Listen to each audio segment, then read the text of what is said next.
Boa noite. A gente começou aqui com um bate-papo informal aqui antes, mas já está bem no nosso horário aqui, 19h37. O pessoal chegou aí, estava ouvindo um pouco as preocupações, né? É interessante, realmente, a gente tem que estar realmente preocupado, né?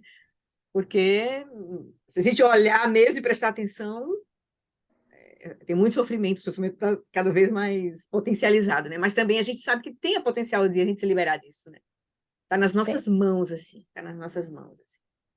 Não é, aquilo não é uma realidade imutável, é uma construção que a gente entrou e não está conseguindo furar essa bolha, né? Mas tem saída, né? Tem saída. Então, queridos, vamos começar o nosso encontro hoje. A gente vai lá, acho que hoje a gente termina o capítulo 14. Tá bom, eu vou mutar os microfones. Boa noite, Carmelina, Carmen, Terezinha, Lúcia, Walter, que estão aí, Boa off, Rita. noite, boa noite. Boa noite, queridos. Eu vou mutar e a gente começa a nossa prática, então. Ó, a Lúcia apareceu ali também, muito bem. Tá.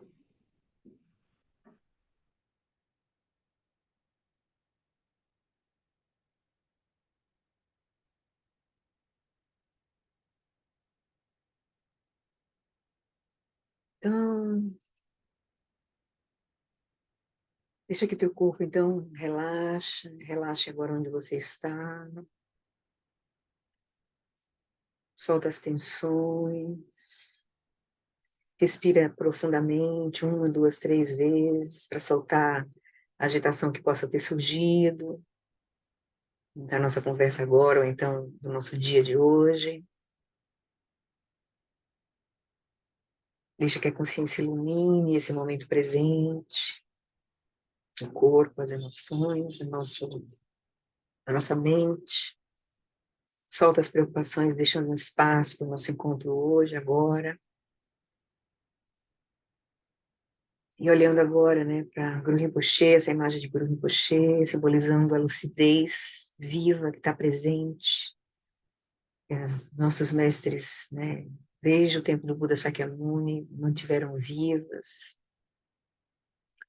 Com o Guru Rinpoche trazendo essa luz para o Tibete, e aí tocando os nossos mestres, né, essa tradição que chegou até os nossos mestres que a gente conheceu agora, né, Lama Alam, Lama Santa, Lama Tsele, todos os nossos mestres. Então, com essa alegria de estar aqui juntos, tendo essa oportunidade de praticar, a gente então inicia a nossa prática, purificando a nossa motivação, lembrando dos 4 pensamentos que transformam a mente. Vida humana preciosa, a gente lembra que as facilidades e vantagens desse precioso renascimento humano são extremamente difíceis de encontrar. Então, a gente se alegra por todas as liberdades e oportunidades que a gente tem de praticar, de ter encontrado o Dharma, de ter encontrado as causas e condições para estarmos aqui agora praticando o Dharma genuíno, em a Sangha e os nossos mestres. Também a gente se lembra da impermanência, que todos que nascem estão sujeitos aos fenômenos da impermanência e da morte. A gente se lembra que todos os fenômenos surgem de causas e condições, então das causas e condições mudam, os fenômenos mudam, tudo está em fluxo, dependendo das suas causas e condições. Também lá nós nos lembramos da nossa morte, que ela vai chegar, a gente não sabe quando. Então a gente aproveita cada instante, cada momento para praticar. A gente não perde tempo com aquilo que não vai nos conduzir para a nossa prática, a nossa liberação. E aí a gente contempla a lei de causalidade, a causa e o resultado de ações virtuosas e não virtuosas não podem ser evitados. A gente lembra da lei de causa e efeito, principalmente em relação aos nosso comportamento, que é aquilo que a gente pode ter domínio sobre. Então, a gente vê que o nosso comportamento está muito intrinsecamente ligado com a nossa mente, né? E a gente vê o resultado das nossas ações. Ações virtuosas levam à felicidade, ações não virtuosas nos trazem sofrimento. A gente cuida das nossas ações. Por fim, a gente lembra a natureza do sofrimento. Vemos que a natureza contínua dos três reinos do Sansara é um oceano de sofrimento. Quando a gente estiver operando com a ignorância e com a delusão, que é a distorção da realidade, a gente vai gerar as aflições mentais que vão nos conduzir às ações não virtuosas que vão gerar sofrimento. Então, compreendendo isso, lembrando dessa situação nossa, de todos os seres, humanos e não humanos, ao nos recordar disso, surge em nós a renúncia a essa inteligência do samsara. Aí surge em nós essa decisão, possa minha mente voltar-se para o Dharma sagrado. É o espírito de emergência, de a gente sair dessa inteligência limitante. E a gente lembra, então, dos 4 Dharmas de Gampo. Por favor, a gente pede aos nossos mestres, nos inspire para que nossas mentes se voltem para o Dharma. Nos inspire e nos dê bênçãos para que o Dharma se torne caminho. Nos inspire para que o caminho possa clarear a confusão. A gente pode se perder. E nos inspire para que a confusão desponte como lucidez. Lucidez completa.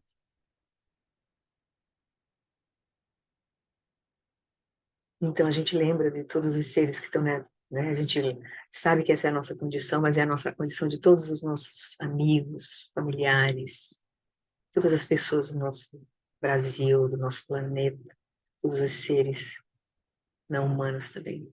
Então a gente aspira que todos os seres tenham a felicidade de suas causas. Essa é a bondade amorosa, é o amor. Que eles sejam livres do sofrimento e suas causas. Essa é a compaixão. Que eles nunca sejam separados da bem-aventurança sublime, que é livre do sofrimento. Essa alegria verdadeira. E que eles permaneçam em grande equanimidade, livres do apego e da aversão nos que estão próximos ou distantes. Então, essa é a paz, a verdadeira paz. Equanimidade, repousar em equanimidade. Então, tendo feito essas aspirações, a gente então está pronto para a gente fazer o nosso voto de refúgio hoje, renovar o nosso voto de refúgio e de bodhicitta. No Buda, no Dharma e na Assembleia Suprema, eu tomo refúgio até alcançar a iluminação. Possam os méritos de minha generosidade e outras ações virtuosas me conduzirem até a budeidade para o benefício de todos os seres. Sangye chodam saki chonam lam jamchu bardu dakni kyapsu chim dagi jinsogi pe sonam kim drola penchir sangye droparshom Sangye chodan soki choknam lam janchu bardu dagni kyapsu chim dagi jinso ki pesonam kim drola penchir sangye drupanshu.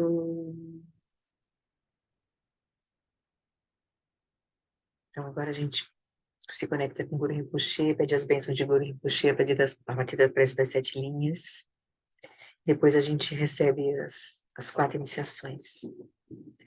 Rum, na fronteira noroeste de Odiana, no coração de um lótus, está sentado aquele renomado como Padmasambhava, que alcançou o espantoso Supremo Siddhi e está cercado por uma hoste de muitas daquinas.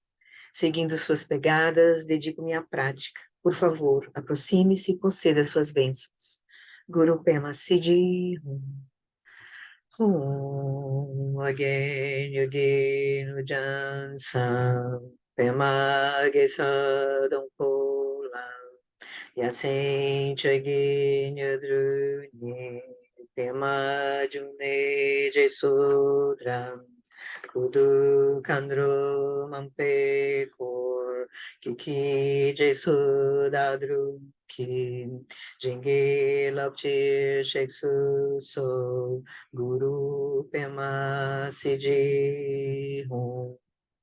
Om Agenu Jansam Pemage Sadam Polam Yansen Chaginu Drunye Pemajune Jesudram Kudu Kangro Mampekor Kiki Jesudadruki Jenge Lopche Sheksu So Guru Pema Siji Hum.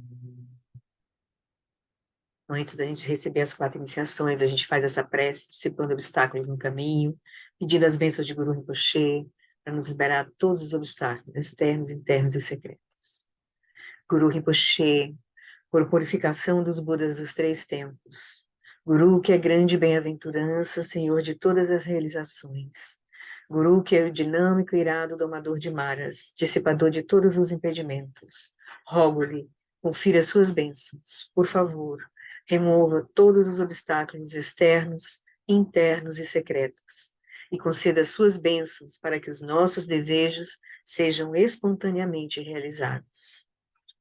Do Sum Sangue Guru Rinpo Che Nyodru Kunda Dewa Chempo Jab Barche Kunsal Dudu Drapo Sao sou adepso de lado sou Chinan San e Barche Jiwa Dan San Palo de Drupal de Gelo Om Vajra Guru Pema Siddhi. Quando a gente canta esse mantra, a gente imagina que está recebendo essas bênçãos, não só a nós, mas todos os seres estão atingidos a bênção das 5 cores, da sabedoria de Guru Rinpoche e de todos os Budas, tocando os nossos corações, nossas mentes. Om Ahum Vajra Guru Pema Siddhi. Mais uma vez. Om Ahum Vajra Guru Pema Siddhi Om.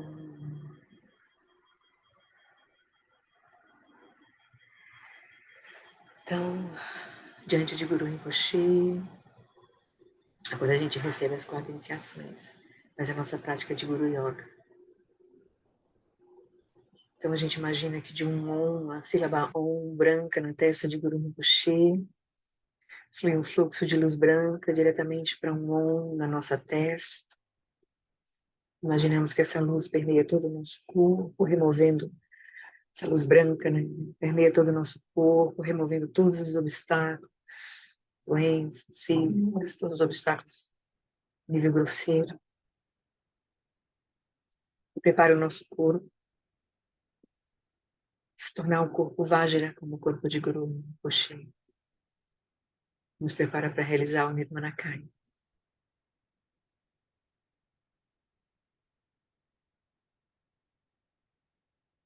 Então imaginamos uma sílaba A vermelha na garganta de Guru Rinpoche, e dela surge um fluxo de luz vermelha diretamente para a sílaba A na nossa garganta. Invade todo o mundo, toda a nossa energia, e a nossa fala, com a sabedoria que remove todos os obstáculos desse nível sutil, transforma a nossa fala humana na fala Vajra, estabelece as bases para a gente realizar o Sambhogakaya.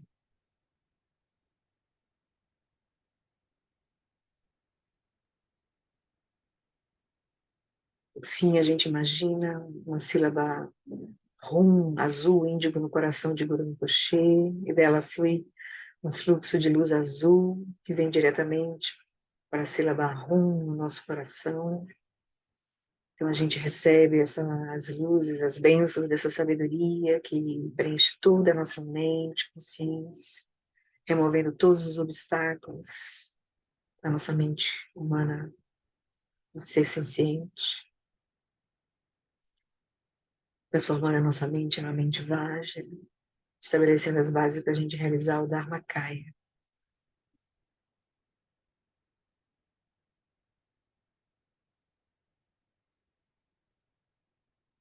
Então, agora a gente imagina as três luzes simultaneamente, dos três pontos de Guru Rinpoche, diretamente para os nossos três pontos. Essas três luzes invadem nosso corpo, fala e mente, remove os obstáculos mais sutis, para a gente realizar Svabhavakaya, que é a união dos três kayas, a grande perfeição, removendo toda a dualidade.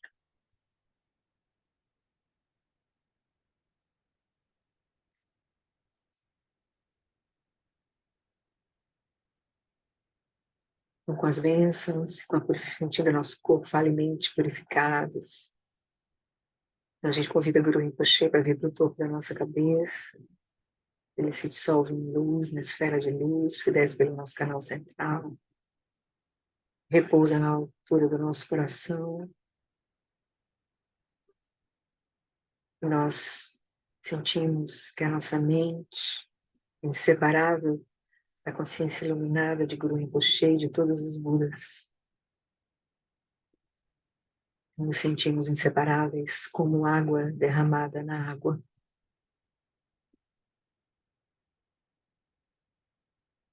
E a gente repousa por alguns instantes nesse reconhecimento, que é a nossa prática de Guru Yoga, a prática mais poderosa.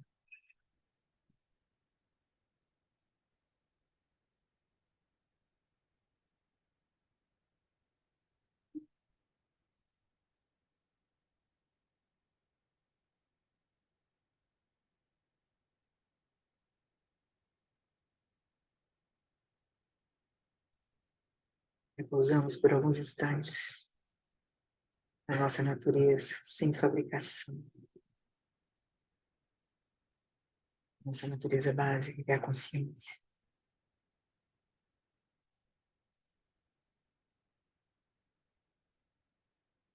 Sem meditar, mas também sem se distrair.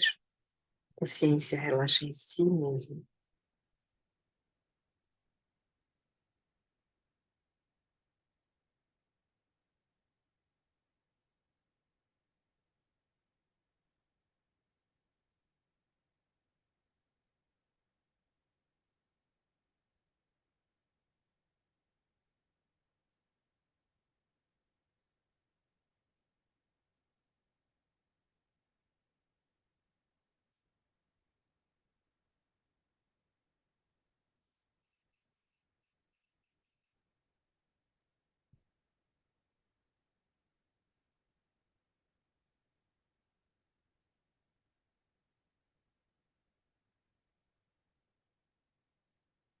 Então, queridos, hoje a gente vai começar assim.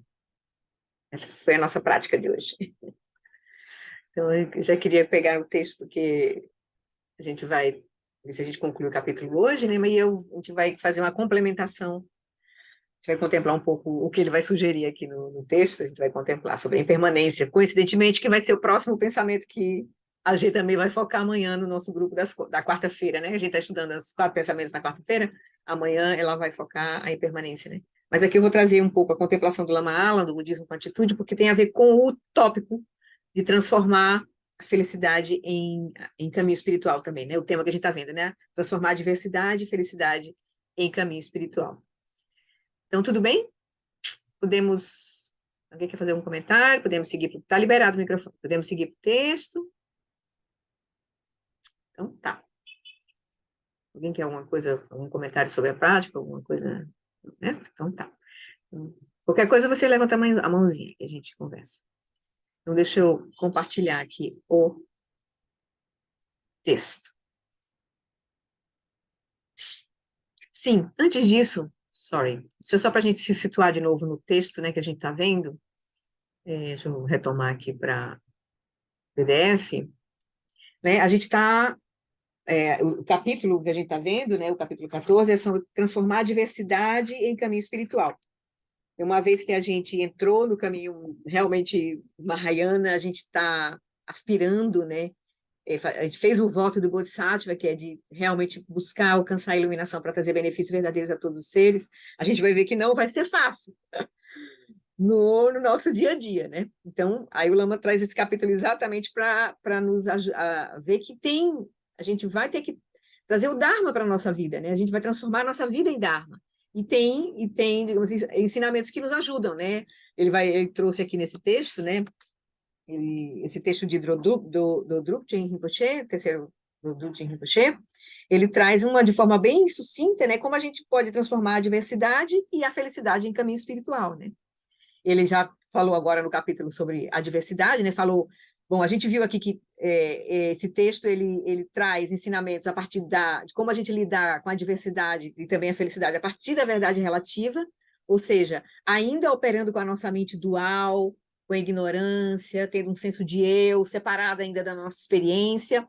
Então, aqui, o Drupchen, de forma muito compassiva, trouxe para nós, né, como a gente deve lidar, ainda não tendo a compreensão da verdade última, que é a natureza última da realidade, né? Então, a gente ainda está operando em dualidade. Então, ele diz, o ponto principal é descartar a atitude de profunda aversão à diversidade. Porque essa é a maneira usual que a gente, enquanto tem um ego sustentando as suas esperanças e os seus medos, é natural a gente gerar essa atitude de aversão. Então, ele diz, esse é o caminho do samsara. Então, não adianta. Então, a gente tem que olhar, primeiro, a gente parar esse processo usual, essa energia de hábito de gerar aversão à diversidade. Né? Então, descartar, porque isso não vai trazer benefício para nós. A gente só vai reforçar os hábitos do samsara, dessa mente dual que busca né, obter aquilo as suas expectativas e se proteger daquilo que ela teme. Né? E de você então, conseguindo parar isso, olhar a diversidade como uma oportunidade para a nossa prática, para o nosso caminho, a gente desenvolver, então, uma atitude de entusiasmo, de fato, né, diante das adversidades, né? E aí ele vai dizer que a aversão à diversidade é uma manifestação da ignorância, então não vai nos levar, a gente não vai avançar no caminho cultivando a aversão, né? Então a gente precisa parar diante da diversidade, olhar, ver, né? Olhar para o que acontece internamente, né? E ver o que é isso que a gente chama de adversidade, de fato. E aí, a partir da gente realmente olhar, desenvolver esse espírito corajoso, como ele disse, né? Desenvolver esse destemor, aí a gente vai poder realmente desenvolver esse entusiasmo diante das adversidades, porque a gente vai ver que ela vai ser um suporte para nós avançarmos no caminho. A diversidade, ele vai dizer, vai ser um suporte para a gente cultivar a mente da renúncia ao samsara. A diversidade vai também ser, porque a gente vai o quê? A gente vai diminuir o apego às preocupações mundanas. Então, a gente vai né, dar um passo à frente, né? Vai ver, né, o que a gente estava, digamos assim, as dificuldades que a gente está obtendo é porque a gente está querendo algumas coisas, a gente está querendo controlar a realidade, né? Então, a gente tem apego diante da realidade, a gente não quer determinadas coisas, por isso a gente gera, né? A gente vê aquilo como uma adversidade contra nós, porque a gente tem apego a determinadas coisas, tá? Nós temos apego àquelas famosas 8 preocupações mundanas. Então, então, a adversidade pode nos ajudar a cultivar a renúncia, pode nos ajudar a cultivar o refúgio, nas 3 joias, quer dizer, um caminho realmente que vai nos levar a uma transformação verdadeira. A diversidade também pode ser um suporte para dissipar a arrogância, porque quando a gente está sofrendo, a gente fica mais humilde, a gente se conecta, tem conexão com o sofrimento dos outros, a gente começa a se colocar no lugar dos outros, começa a compreender melhor, né, os outros. A diversidade pode aparecer como suporte para purificar as ações negativas, que a gente pode ver que o que a gente o que nos acontece não é por acaso, tem o nosso karma, então é oportunidade para a gente purificar as ações negativas que a gente já cometeu e não, né, e não continuar nos nossos erros, né? A diversidade também como suporte para nós, a gente nos regozijarmos com a virtude, vendo porque as ações virtuosas nos trazem felicidade, ações não virtuosas nos trazem sofrimento, então a gente começa a realmente nos alegrar com a virtude que a gente pratica e com a virtude dos outros também, porque a gente sabe que as consequências vão ser positivas. Também a diversidade surge como suporte para nós cultivarmos compaixão, porque quando a gente sofre, a gente sabe do sofrimento do outro, né? E a diversidade como suporte para cultivar a atitude de apreciar os outros, mais os outros do que a nós mesmos, que aí é quando surge aquela grande compaixão, quando ele fala que é a semente da bodhicitta, de fato, que vai nos impulsionar mesmo no caminho, né? E aí, o tema da verdade última, ele não tratou nesse capítulo, mas ele vai tratar no capítulo seguinte, que ele vai falar sobre a vacuidade, de fato, dos fenômenos. A gente vai precisar entender que a natureza dos fenômenos, tanto em relação à diversidade, como em relação à felicidade, a verdade última é compreender a natureza dos fenômenos. Então, aquilo que a gente chama adversidade e felicidade são só nomes. E aí a gente vai ver que não tem uma existência mesmo inerente assim. E aí agora ele vai tratar da felicidade, né? Ele vai olhar agora nesse próximo tópico, né, no capítulo, ele vai tratar da felicidade, né? Onde é que está a felicidade mesmo, né? Aqui, rapidamente, só para a gente se situar, ele diz assim, foi um recortezinho do texto de Hidrodutti, né? Quando a felicidade e as condições objetivas... Deixa eu aumentar um pouquinho para quem está com o celular, deve estar pequenininho. Quando a felicidade e as condições objetivas para a felicidade ocorrerem, se você se deixar controlar por elas, arrogância, orgulho, complacência, etc., crescerão e obstruirão o seu caminho espiritual. Então, pode ser uma ameaça, sim. E veja estas coisas como impermanentes, essas situações felizes, entre aspas, como impermanentes e insatisfatórias. E cultive um forte sentimento de desilusão. São os conselhos de Hidrodutti. Só está um recortezinho aqui. E nesse momento, eu devo, de todas as formas, converter minha felicidade em Dharma. E uma vez que o Dharma também gradualmente dá origem à felicidade, eu devo praticar de modo que o Dharma e a felicidade se complementem. Então, a gente vai, na verdade, usar as nossas situações favoráveis como para potencializar a nossa prática e não nos afastar da prática, porque a gente corre esse risco, né? De a gente, né, gerar arrogância, orgulho, complacência, né? Se perder na... Então, só para a gente se situar, é esse o texto que o Lama traz nesse capítulo, né? Então, agora vamos voltar lá para o livro onde nós paramos, e ele agora vai falar um pouco, então, onde está a felicidade? Ele falou sobre a diversidade. Vocês estão vendo direitinho? Não, né? Ok. Então, nós tínhamos visto que, só para pegar o link com o tópico anterior, né? Ele estava falando da diversidade, deixa eu pegar aqui. Ele estava falando sobre a transformação que a gente que está na nossa mão, né? Usando todas aquelas ferramentas todas que a gente pode usar diante da adversidade, né? Pode haver uma transformação muito profunda na nossa mente. Refúgio, né, a renúncia, o refúgio, compaixão, né, liberadas, né, de várias das nossas aflições mentais, apego, aversão, arrogância. Então, muito maravilhoso. Então, transformar a diversidade é uma área do Dharma, onde a prática espiritual realmente transforma o dia a dia. Podemos começar modestamente, aceitando alguns eventos e transformando pequenas adversidades. A gente não deve começar com aquilo que não dá para a gente lidar no momento, então vamos devagar. Então, podemos começar, por exemplo, com um colega de trabalho que está infeliz, descontente, que tem uma tendência de ser assim insensível, por exemplo. Então, em vez de reagirmos a essa pessoa, deixando que suas qualidades consumam a nossa mente, podemos optar por responder de uma maneira que não nos torne felizes também. Então, a gente começa lidando com situações que a gente pode lidar, né? E aí a gente vai ver as transformações que vão ocorrer, né? Aí ele diz, a outra opção simplesmente não é saudável. Responder às adversidades da vida com aflições mentais, como ansiedade, ressentimento e raiva, produz doença. Essas reações são desequilíbrios da mente. E pelo fato de a mente estar intimamente relacionada com o corpo, todas essas reações são fisicamente prejudiciais. Se estivermos em boas condições de saúde, se a gente, né, reagir, né, começar a fazer esse tipo de coisa, tomar esse tipo de atitude, elas vão nos farão adoecer. E se já estivermos doentes, agravarão ainda mais o nosso estado. Então, não é uma boa a gente seguir com os padrões usuais de ter aversão à diversidade, né, e cultivar essa reatividade, né, com aflições mentais. Responder à diversidade com aflição. Aí ele vai agora para o tópico da felicidade, né? Então, agora como a gente traz a felicidade? Então, onde está a felicidade? Ele coloca para a gente. Essa afirmação que ele vai falar ali embora, essa afirmação que ele vai dizer agora, essa afirmação sucinta faltou um dia aqui, de Dodrupchen, é um elemento crucial da prática de transformar a diversidade em crescimento espiritual. A afirmação que ele fez: a mente é a fonte completa da nossa felicidade. Então, isso dá a perspectiva de para onde a gente tem que olhar. Não é para circunstâncias externas. A gente tem que olhar para como nós reagimos às circunstâncias externas. Então, olhar para dentro, né? Que é o caminho do praticante, né?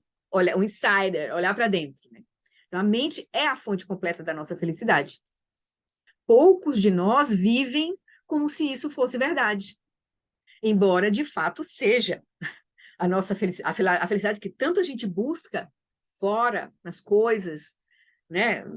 Diante das, diante das 8 preocupações mundanas que a gente se engaja, né? Querer ser feliz, não querer ser infeliz, gostar de ganhar, não gostar de perder, né? Com as posses, com as circunstâncias da vida que a gente quer para nós, né? Conforto, né? Não estão nas coisas. A gente pode ter tudo e não estar feliz. Então, a condição última da nossa felicidade é o nosso estado mental, está na nossa mente, né? Como a gente olha para a nossa experiência, ressignifica a nossa experiência. Então, há um ingrediente, por isso que ele diz, né? Poucos de nós vivem como se isso fosse verdade. Reconhecer que a felicidade, a frase, né? A mente é a fonte completa da nossa felicidade. A gente não sabe bem, né? Que é. Mas nós estamos tentando descobrir, né? Exatamente com a nossa prática. Então, poucos de nós vivem como se isso fosse verdade, embora de fato seja. Há um ingrediente essencial da felicidade que não é encontrado no estímulo que leva à experiência e nem naquilo que experienciamos, mas sim em quem vivencia a experiência. Esse eu, essa condição interna que a gente chama de eu, que a gente também vai olhar de forma profunda, né? Então, essa condição interna é que é o ponto. Há um ingrediente essencial da felicidade que não é encontrado no estímulo e nem na experiência em si, mas em quem vivencia a experiência. Esse ingrediente é a mente. O prazer, aparentemente encontrado em um evento, na verdade, reflete as qualidades únicas da mente da pessoa que o vivencia, e não alguma qualidade intrínseca do objeto da experiência. Todas as coisas externas que fazemos podem catalisar a felicidade que buscamos, mas a felicidade surge, de fato, das nossas próprias mentes. Mas aí ele diz, tem potenciais armadilhas nesse processo da gente lidar com a felicidade. Pode parecer surpreendente, mas transformar a felicidade em caminho pode ser uma questão muito mais difícil do que transformar a adversidade em caminho. Porque há potencialmente mais armadilhas nas experiências felizes, que a gente reputa como felizes. Por exemplo, se estivermos nos sentindo ótimos, tudo funcionando, tudo dando certo, tudo perfeito, né? E se tudo estiver caminhando muito bem, é possível que nos tornemos complacentes. A gente agora vai usufruir daquilo, tipo assim, né? Não, peraí, retiro, estudar, o Dharma fica em segundo plano, assim, nossa prática fica em segundo plano. E a gente mergulha naquilo, né, que está nos trazendo, né, nas circunstâncias favoráveis, né? No prazer simplesmente nos perdendo, né? Esse é o ponto, né? Não é desfrutar, porque quando a gente começa a entender esse processo, a gente vai ter um verdadeiro desfrute das nossas circunstâncias favoráveis, mas um desfrute que não nos desvie do nosso caminho, que não faça a gente gerar apego, e aí a gente vai sofrer, entende? Porque aí onde é que está o ponto? A gente tem uma ele vai dizer aqui, né? Ele vai dizer, a gente pode dizer assim, né? Ele vai dizer, a gente consegue lidar com muita adversidade, porque a gente não quer sofrer. A gente, quando vem uma adversidade cair sobre nós, a gente vai olhar, a gente vai querer sair daquilo, a gente aceita aquilo, vai sair. Quando a gente não é, claro, dragado completamente pela situação.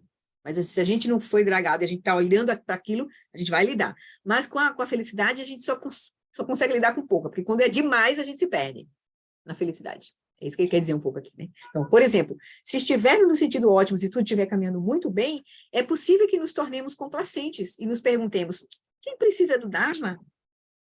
Né? Quem? A gente esquece, assim.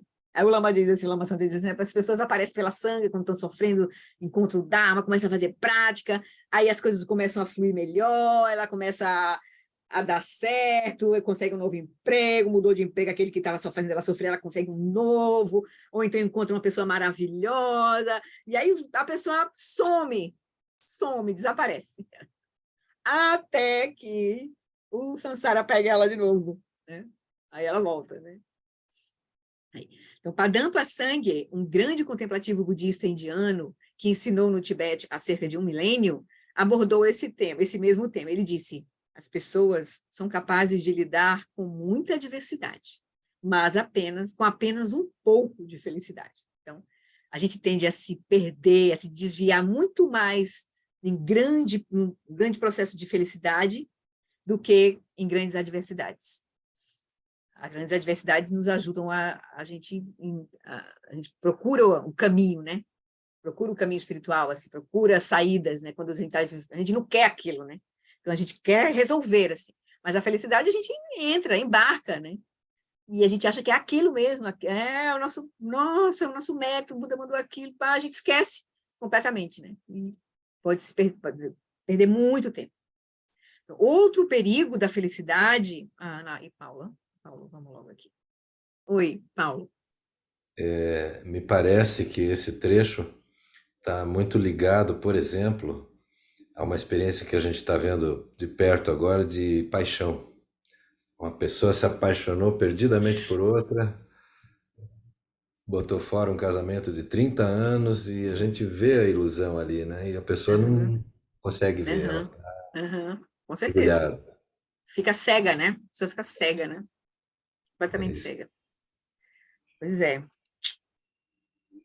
Então, deixa eu voltar aqui. É isso. A gente precisa prestar atenção, assim. Então, ele vai dizer, outro perigo da felicidade é, além né, ela nos criar essa cortina para nós, é a preguiça. Né, gerar complacência, né? Então, ele botou a complacência, né? A gente se esquecer e aí embarcar, né? Perder o nosso tempo. E outro é a preguiça. Não a preguiça no sentido usual de pouca energia, mas sob a forma de uma apatia espiritual. A gente não tem vontade de praticar nesse sentido, assim, que se manifesta quando nos dedicamos a atividades sem sentido, ainda que sejam árduas. A gente faz tudo menos praticar. Essa forma de preguiça reside na incapacidade de escolhermos atividades nas quais vale a pena investir energia. Então, a gente se perde nos nossos hábitos usuais, e aí, quando viu, acabou o dia, acabou o mês, e a gente não fez o que a gente se propôs a fazer, né? Então, essa preguiça por falta é uma preguiça ativa aí, né? Porque a gente faz muitas coisas que não são significativas, a gente termina não fazendo as escolhas mais importantes para nós, né, naquele momento. É uma certa preguiça isso também. É como se fosse uma preguiça de pensar, né? A gente vai fazendo, e não sabe para onde está indo, um pouco assim, né? Como transformar, então, nossas atitudes para que não nos encantemos com a boa sorte, no caso da gente ficar complacente, e nos tornemos complacentes, né? Ou então preguiçosos. Aqui estão 2 temas discutidos por Dodruchen, nesse capítulo, nessa parte da felicidade, né, de como transformar a felicidade em caminho. Então, o primeiro ele vai sugerir 2 meditações 2 práticas. Primeiro é a meditação sobre a impermanência. E o segundo tema, sugerido por Dodruchin, é a meditação sobre o contentamento. Então, a gente vai olhar aqui sobre a impermanência, e depois eu vou fazer um stop e a gente vai olhar os comentários do Lama sobre a impermanência no budismo com atitude, que eu acho que vale super a pena para esse tópico aqui, certo? Para esse tema desse capítulo. Como a gente transformar a felicidade em caminho, né? E a diversidade em caminho. Então, o primeiro é a meditação. Então, o Dodruchin vai dizer, então, como a gente faz para a gente não nem se perder nas situações favoráveis, ficar complacente, e nem ficar preguiçoso, né? Não, a gente se perder nas nossas atividades sem fazer as escolhas mais importantes para o nosso caminho. Então, aqui estão esses dois temas. Então, o primeiro é a meditação sobre a impermanência. Então, a ideia não é transformar a felicidade em adversidade. Em vez disso, né, as coisas são impermanentes, então aí você vê tudo como um problema. Não, não é essa a intenção. Mas em vez disso, o objetivo de você olhar para a impermanência de forma profunda, aí a gente vai ver, o Lama vai comentar conosco agora, o objetivo é compreender profundamente a flutuação, a natureza transitória de todos os fenômenos dos quais estamos desfrutando. Como resultado de a gente contemplar isso, a impermanência, a natureza, que é a natureza transitória, efêmera de tudo, né? Então, o resultado vai ser que o prazer decorrente da felicidade ainda surgirá, mas não nos intoxicaremos com ele. Nós não vamos gerar apego, gerar fixação, gerar complacência. Então, a gente vai desfrutar, mas com essa visão mais ampla, de que tudo tudo está... Aquilo que está acontecendo ali é uma reunião de causas e condições, mas aquilo pode passar. Vai passar de alguma forma. Então, a gente desfruta, mas não se apega, não se agarra. Entende? Não se agarra. Esse é o ponto, né? Então, como resultado da gente contemplar a impermanência, o prazer decorrente da felicidade ainda surgirá, mas não nos intoxicaremos com ele. Permaneceremos claramente conscientes de que tudo aquilo que possuímos inevitavelmente se desgastará e precisará ser descartado em algum momento. Ou seja, vai haver separação, vai haver fim em algum momento. E até mesmo separação no sentido de, por exemplo, a gente vai morrer. Mesmo que seja um casamento, por exemplo, como o Paulo colocou, né, o amigo. Tudo bem, ali foi uma inconsequência. Mas mesmo que eles vivessem, né, durante muito tempo ali, se eles não usarem aquela circunstância favorável para eles crescerem espiritualmente, se ajudarem mutuamente, o casamento, uma hora vai acabar, porque um vai morrer. Um ou outro vão morrer em algum momento, né? Então, nesse sentido, assim, né? Então, que aquela circunstância seja favorável para a gente crescer espiritualmente, para a nossa prática frutificar, um ajudar o outro, né? Às vezes acontecem as separações, porque é isso, os dois não estão aquela união não está sendo favorável para o caminho dos dois. Às vezes, de forma compreensiva, de forma conversada, as pessoas podem seguir os seus caminhos, mas sem ser uma ruptura, ser uma compreensão de que não, é melhor que eu siga aí meu processo, você siga o seu processo, e a gente continua, né, respeitando, validando todo o nosso caminho até ali, mas aí a gente se libera para seguir, mas numa boa, não foi uma ruptura. Eu digo isso porque foi a minha experiência no meu segundo casamento. A gente se soltou, numa boa, tranquilo. Mas foi um processo, assim, né, de amadurecimento, né, que a gente passou. Então, mas a gente entende, normalmente, as separações são meio que jogar os pratos no chão, quebrar os pratos. Isso não é bom para ninguém, né? Não é bom para ninguém. Então, ele vai dizer, aí ele vai dizer, vai surgir o prazer, mas permaneceremos claramente conscientes de que tudo aquilo que possuímos inevitavelmente se desgastará e precisará ser descartado. E até mesmo as nossas relações humanas, por mais preciosas que possam parecer, elas se modificarão e acabarão desaparecendo em algum momento, né? Pais morrem, filhos morrem, esposas morrem. Então, a gente tem que estar preparado para isso, né? Então, aqui eu queria fazer o... Tudo bem? Podemos seguir? Podemos seguir? Porque agora eu vou puxar a contemplação desse tópico impermanência e morte, lá do budismo com atitude. A gente não vai ver tudo, mas eu separei alguns trechos assim, que eu acho que são importantes a gente dar uma olhada aqui. E vai casar com o tema dessa semana, vai ser impermanência, um pouco por conta da manhã também com a G. Então, vamos lá. Deixa eu pegar aqui o texto. Vou mudar aqui o livro.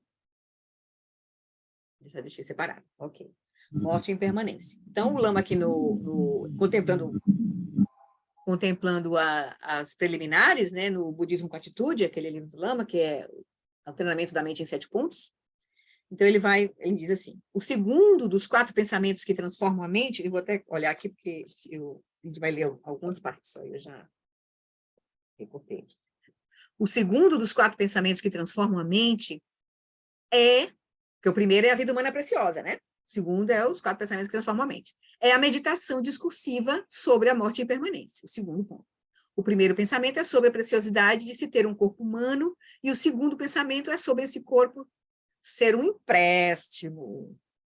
O propósito de ponderar sobre a morte e a impermanência é inverter a tendência perniciosa da mente humana de ver as coisas como sendo mais estáveis do que são. Os jovens, por exemplo, eles não levam o envelhecimento a sério. Quando a gente está jovem, a gente não se lembra que vai envelhecer. Pessoas saudáveis não levam a doença a sério. A gente meio que acha que aquela juventude vai durar para sempre, que a nossa saúde vai durar para sempre, né? Meio que assim. A mente tem uma tendência profundamente enraizada. Para quem tem o livro, é a página 31, tá? 31. Então, a mente tem uma tendência profundamente enraizada de interpretar o que está acontecendo no momento como é isso aí. É isso aí. Nós nos fixamos as emoções como se estas fossem duradouras, ainda que toda a experiência indique o contrário. Tendemos a sustentar uma visão pessoal de que... Vocês estão vendo aqui o texto? Deixa eu... agora, pronto, porque para mim estava congelado aqui. Estão vendo direitinho? Ok. Então, deixa eu voltar aqui. Tendemos a sustentar uma visão pessoal de que morte e doença acontecem só com os outros. Você vai morrer, mas eu não. Ou pelo menos só daqui a um longo tempo. Nossa noção não examinada de imortalidade se associa às 8 preocupações mundanas e produz uma hipótese de trabalho de que a morte acontecerá num futuro muito distante. E, portanto, funcionalmente, portanto, irrelevante. Então, a gente associa, né? A gente não examina de forma profunda a nossa, né, essa noção não examinada de imortalidade, como se a gente nunca fosse adoecer, nunca fosse envelhecer, quando a gente está vivendo as experiências, nunca fosse morrer.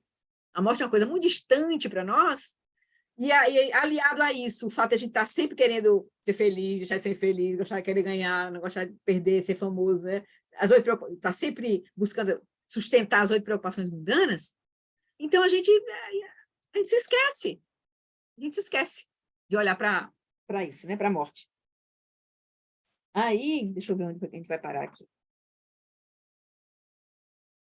Nossa noção não examinada, né? Está aqui.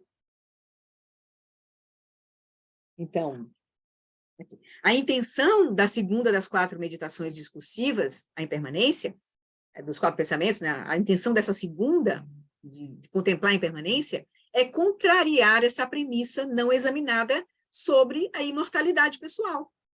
A gente tem que olhar profundamente, porque a morte pode acontecer a qualquer momento. Não sei se a gente já caiu essa ficha. Então, o Buda ensinou que tudo o que é condicionado é impermanente. Tudo que surge de causas e condições é impermanente. Nosso corpo surgiu de causas e condições. Então, ele é impermanente. Né? Então, mesmo em um nível sutil, tudo está em fluxo o tempo todo. As nossas células estão em fluxo o tempo todo, nossa respiração está em fluxo, aquilo que parece sólido, o ferro, a pedra, a rocha, está tudo internamente, se a gente olhar internamente, está tudo mudando. As células estão mudando, estão se transformando, nosso corpo muda, cada período muda completamente. A gente não vê essa impermanência sutil, né? A gente só vê a impermanência mais grosseira, o envelhecimento das coisas, as mortes, quando a pessoa morre, mas a gente não vê essa impermanência sutil. E também a gente não vê a impermanência sutil da nossa própria mente, nossas emoções, tudo isso está ligado à impermanência sutil. Então, tudo o que acende, o Buda disse, né? Tudo o que é condicionado é impermanente. Mesmo em um nível sutil, tudo está em fluxo o tempo todo. Tudo o que acende a uma posição elevada, cairá para uma posição mais baixa. Tudo o que se unir, irá se separar. Tudo o que for ganho, será perdido. E tudo o que for criado, será destruído. Essas são verdades universais. Qualquer situação dependente de condições passará. Isso inclui relacionamentos, posses e nossos próprios corpos e mentes. Quando negligenciamos nossa própria impermanência, há uma tendência natural de fixação às coisas boas que nos acontecem. Né, essa coisa da felicidade, né? Quando a gente esquece, quando vem, aí a gente mergulha naquilo. A gente se fixa e aí aquilo nos encobre a natureza da realidade, assim, um pouco. Né? Então, quando negligenciamos nossa própria impermanência, há uma tendência natural de fixação às coisas boas que nos acontecem. Nós nos fixamos a pessoas agradáveis, a familiares, nos fixamos a coisas materiais, agradáveis, e assim tentamos criar um ambiente confortável. Vamos, né, perdendo nosso tempo aí, buscando conforto, vamos chamar assim, segurança e conforto. Dessa forma, nos agarramos a tudo isso com toda a força. Isso é chamado de apego. E quando adotamos esse padrão de segurar as coisas, há apenas duas possibilidades. O objeto de apego desaparecerá, ou nós desapareceremos. Uma dos dois vai acontecer primeiro. Alguma coisa vai acontecer primeiro. Não há uma terceira possibilidade. Não importa o quão habilidosos sejamos em sustentar as coisas, uma vida dominada pelo apego ainda é governada pela lei da impermanência. O apego, ele não elimina a impermanência, né? A tentativa de controlar as coisas não elimina a impermanência. Então, aí a gente vai seguir mais um pouquinho aqui.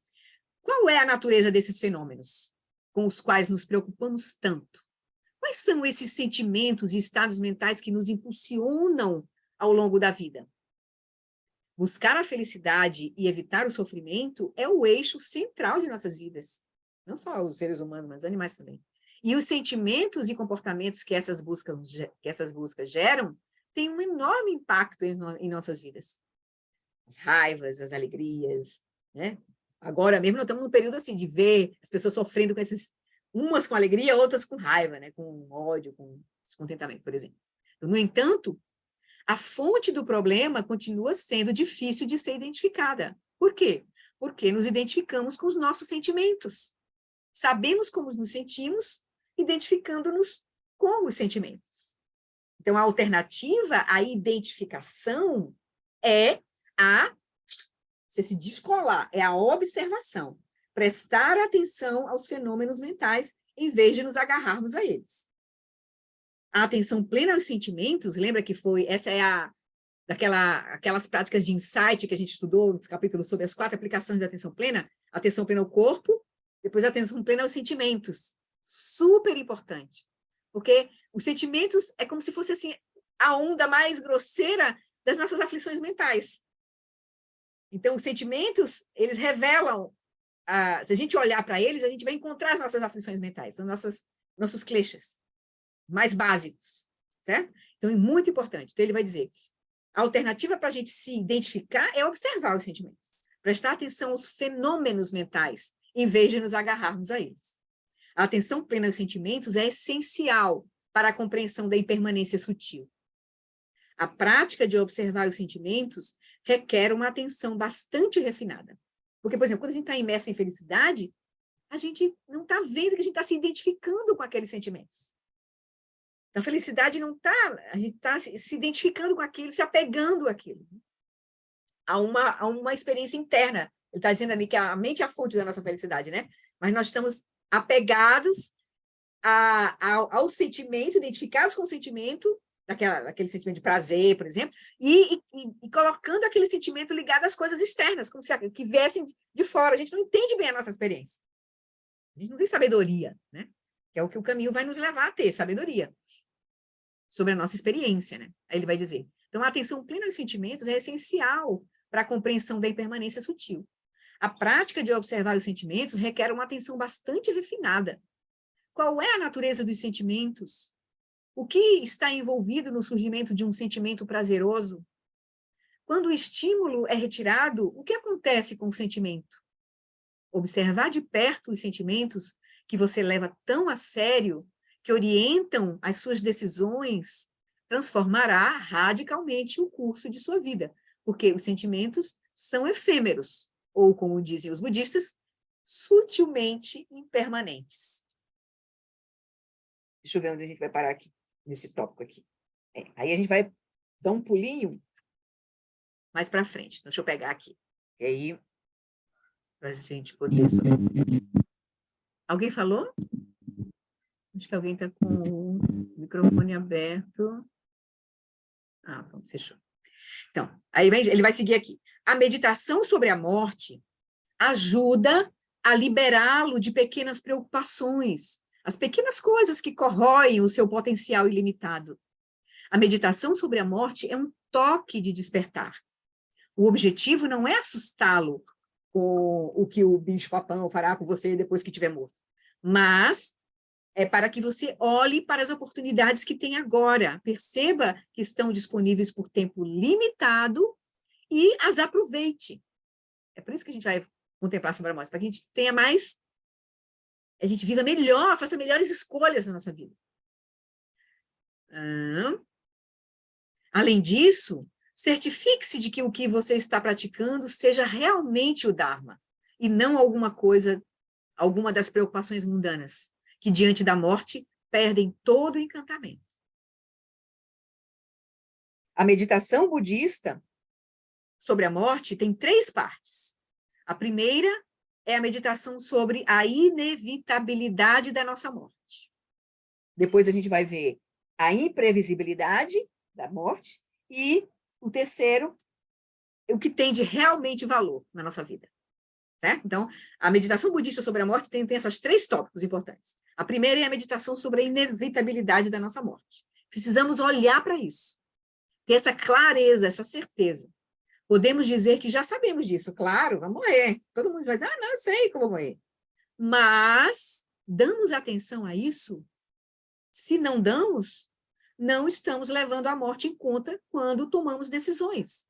Se não considerarmos seriamente a inevitabilidade da morte, nós não acreditaremos de fato que a morte acontecerá.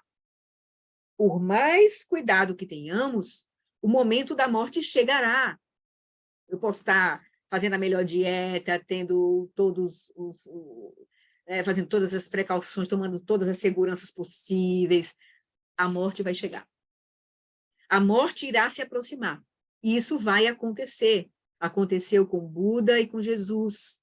Acontece com presidentes e reis, ricos ou pobres. Mas cedo ou mais tarde você irá morrer e sua morte será só sua. A inevitabilidade é a primeira das 3 partes da meditação sobre a morte. Aí a gente vai dar um pulinho lá para a segunda parte. Deixa eu só dar um pulinho aqui, porque ele vai contar uma história. Então, aí a segunda parte. Mas deixa eu só dar o último parágrafo aqui. A primeira parte da meditação sobre a morte é tornar-se cada vez mais consciente da sua inevitabilidade. Tudo o que nos identificamos chegará ao fim. Tudo com o que nos identificamos chegará ao fim. Na morte se perde tudo. Seus relacionamentos acabam, as pessoas herdam todas as suas coisas e alguém terá que lidar com o seu corpo. Então, essa primeira, inevitabilidade. Vai acontecer. Acho que alguém escreveu alguma coisa, né? Flori, poderia dar um exemplo prático de como se certificar de modo a não haver engano se estamos praticando o Dharma, as preocupações?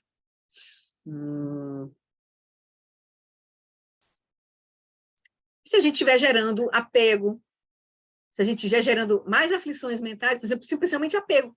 Apego e aversão. Porque as 8 preocupações mundanas estão ligadas ao apego, ao cultivo do apego e da aversão. Querer ser feliz, não querer ser infeliz. Querer ganhar, não querer perder.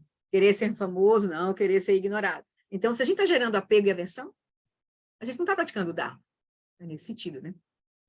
Então, a segunda parte da meditação sobre a morte Porque a gente pode vivenciar as experiências todas, sem apego e sem aversão. Ele tá nos convidando a trazer a diversidade para o caminho e trazer a felicidade para o caminho. Então, é não ter aversão pela diversidade e não ter apego pela felicidade. Em resumo, né? Se a gente for colocar. Ou seja, isso é nos aproximar da lucidez, nos aproximar da verdadeira natureza da realidade, né? Ou seja, é remover a confusão, né? Remover a ignorância, né, da nossa verdadeira natureza. Então, a segunda parte da meditação sobre a morte é que ela pode chegar a qualquer momento. A morte é imprevisível, ela não marca a hora. Os tibetanos têm uma lista dos momentos em que a morte pode chegar. É interessante, ó. Fazer essa lista, ó, é interessante que eles fazem. É porque eles olham, né, assim, de forma profunda.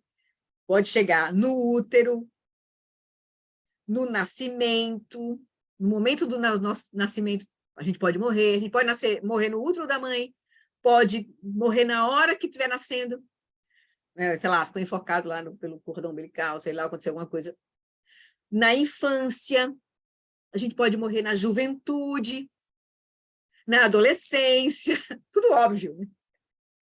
Na idade adulta jovem, na idade adulta de meia idade e na velhice.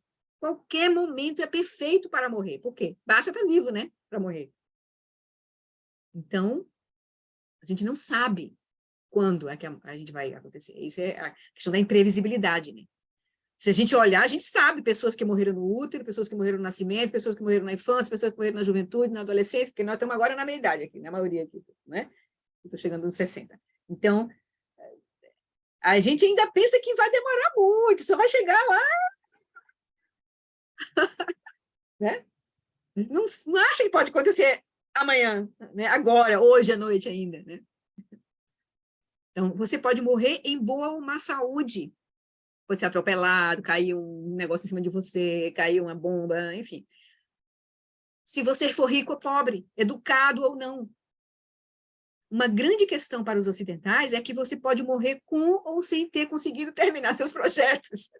Não, peraí, deixa eu terminar isso, eu não quero morrer agora, né? Tipo assim, né? A gente fica querendo... Então, a morte pode acontecer a qualquer momento. Qual é a base para acreditar que a morte pode chegar a qualquer momento? Mas não para mim. Doce ilusão, nada mais. A segunda parte da meditação sobre a impermanência é perceber a imprevisibilidade da morte. Então, que a gente se ligue. Pode acontecer a qualquer momento. A terceira parte da meditação sobre a morte é contemplar o que tem realmente valor diante da morte. Então, ela vem, ela não avisa, não diz a hora, pode não avisar, se a gente não tiver uma doença, né, terminal, nananana, pode ser uma coisa abrupta. E, outra coisa, ela nos traz a refletir sobre o que realmente tem valor diante da... Se eu fosse morrer amanhã, o que eu faria da minha vida? O que era mais importante para a minha vida hoje? Isso é uma reflexão muito importante que a gente precisa fazer. Então, a morte é parte da vida, não é sua antítese. Tendo consciência da morte, qual é o valor da vida? Esta questão é a base sobre a qual o Dharma é definido. Com a consciência da sua própria morte, o Dharma é o que há de mais valioso. O que tem valor? O que é que teria valor para nós, né? Então, uma mente clara, um coração compassivo, sabedoria, equanimidade, paciência, destemor, servir outras pessoas. O que seria mais valoroso que isso? A meditação sobre a morte é a maneira mais direta de a gente verificar e refinar os nossos valores. Então, fazer as nossas prioridades. Então, aí... Deixa eu só... Aí, o grande yogi tibetano, Milarepa, que a Gê citou na quarta-feira passada, né? É uma inspiração como um exemplo do poder do Dharma para transformar nossas vidas. Quando jovem, Milarepa matou 35 pessoas em um ato de vingança. Por conta da família, lá tem a história de Milarepa, né? Depois, o profundo remorso que surgiu nele e o desejo de morrer sem arrependimento o motivaram a mergulhar no Dharma pelo resto de sua vida. Os tibetanos consideram Milarepa como um exemplo do poder do Dharma para transformar qualquer pessoa, independentemente de seu comportamento passado, em um ser iluminado em uma única vida. que se diz que Milarepa atingiu a liberação em uma única vida, depois de ter matado 35 pessoas. Ter sido responsável por uma magia negra que ele fez, né? Ter uma vingança que a mãe pediu que ele fizesse. Eles foram roubados, enfim, pelos parentes, enfim. Mas ele se arrependeu, ele não estava satisfeito. E aí ele não tinha outra coisa a fazer na vida dele do que ele não queria ter o arrependimento na hora da morte daquilo que ele praticou. Então ele foi buscar, e aí foi um treinamento muito intenso, mas ele se liberou naquela vida. Aí, a gente vai seguir mais um pouquinho aqui ainda. A questão central sobre a morte, levantada em todas as tradições religiosas, é: quem morre? Jesus diz que é preciso morrer para ganhar a vida eterna. Da mesma forma, o Buda disse que alcançou o estado imortal, também chamado de estado não nascido. Mas quem é imortal? As referências a um estado imortal e à vida eterna nas tradições religiosas levam a questionar os pressupostos materialistas admitidos como verdades inquestionáveis no Ocidente. Somos inevitavelmente vítimas da morte? As tradições espirituais apontam para uma realidade mais profunda em que a vida após a morte é maleável. Quem é que morre? Na medida em que me identifico com esse corpo, então eu vou morrer. Se eu me identificar com minha inteligência, minha educação, talentos e realizações, desejos, imaginação, projetos, conquistas, pensamentos, memórias, isso tudo está ligado a essa vida, vou morrer. Todos os eventos mentais que dependem do sistema nervoso humano cessarão quando o sistema nervoso morrer. A mente e a inteligência dependentes do cérebro morrerão quando o cérebro morrer. O que vai seguir é a mente sutil, que não é uma mente humana, e não está dependente do cérebro, e tem as marcas das propensões habituais nelas, que é a consciência substrato, que é a consciência armazém. Isso o que é explicado, né, pelos contemplativos que mergulharam de forma profunda e encontraram, foram além, inclusive, dessa consciência, e encontraram a consciência primordial, a mente primordial, né? Então, o que não depende do corpo não pode morrer. Aquilo a que o Buda se refere como imortal é a consciência pura, ampla, vívida, atenta, sem fixação ou identificação. Uma consciência livre de identificação com o corpo e que observa sensações surgindo e passando, observa eventos mentais e sentimentos, observa todos os fenômenos que surgem e se dissolvem no espaço, como nuvens que se dissipam no céu. É isso que o Buda disse que é imortal, é essa consciência. Se eu não me identificar com o corpo, com memórias, com desejos ou sentimentos, quem morre? Aí ele vai falar um relato aqui ele vai fazer um relato sobre como é que é o processo de morte. Aí quem está interessado, sugiro que leia. A gente não vai ver isso agora. Eu quero seguir já para a gente concluir vai seguir lá na frente agora. Então, aí ele diz assim, então, quem morre? Então, aí ele explica como é que os contemplativos veem o que é o processo da morte, porque, na verdade, é um processo de prática o tempo inteiro, né? Se está sendo relatado é porque já se viu esse processo de forma profunda. E ele tem as práticas todas para o momento da morte, né? Os 3 bardos da morte. Em todas as práticas ali. Aí a gente vai seguir lá na frente, eu vou pegar aqui. Enquanto muitas culturas, deixa eu ver onde é que está, porque está bem na... Eu acho que eu passei, peraí, só um minutinho. Porque aqui eu estou com... Deixa eu ver aqui. Na tradição contemplativa, achei, me localizei. Há muitos obstáculos, não é esse capítulo, nesse parágrafo, é o próximo. Aqui. A gente vai seguir agora aqui. Então, até aqui, ele descreve todo o processo da morte, tá? Nos bardos da morte, do morrer, e todo o processo que acontece. Então, enquanto muitas pessoas estão comprometidas, desculpa, embora há muitos obstáculos na meditação. Peraí, não estou achando aqui. Há muitos obstáculos na meditação, ok. Aqui, embora a morte, é aqui. Embora a morte seja inevitável e imprevisível, ela também é maleável, porque é um processo, a morte é um processo. Então, aqui ele explicou como é que é esse processo, que a gente não vai ver agora aqui, porque é bem mais intenso, e eu sugiro que vocês leiam no livro, nas páginas, né, nas páginas, nós estamos agora na página 39 agora. Então, nas páginas anteriores ele explicou. Então, ele vai dizer, embora a morte seja inevitável, como a gente viu, e imprevisível, ela é maleável. Na tradição budista tibetana, a morte é considerada a oportunidade mais maravilhosa que a vida nos oferece para a meditação. Um momento único. Quem tem o mérito de chegar com clareza até o processo da morte, ter as condições favoráveis para ter uma morte devagar, lenta, né? Porque isso vai depender do nosso karma, nossos méritos. E aí pode ser uma oportunidade, os mestres mesmo, se sentam, eles morrem em meditação, deitado assim.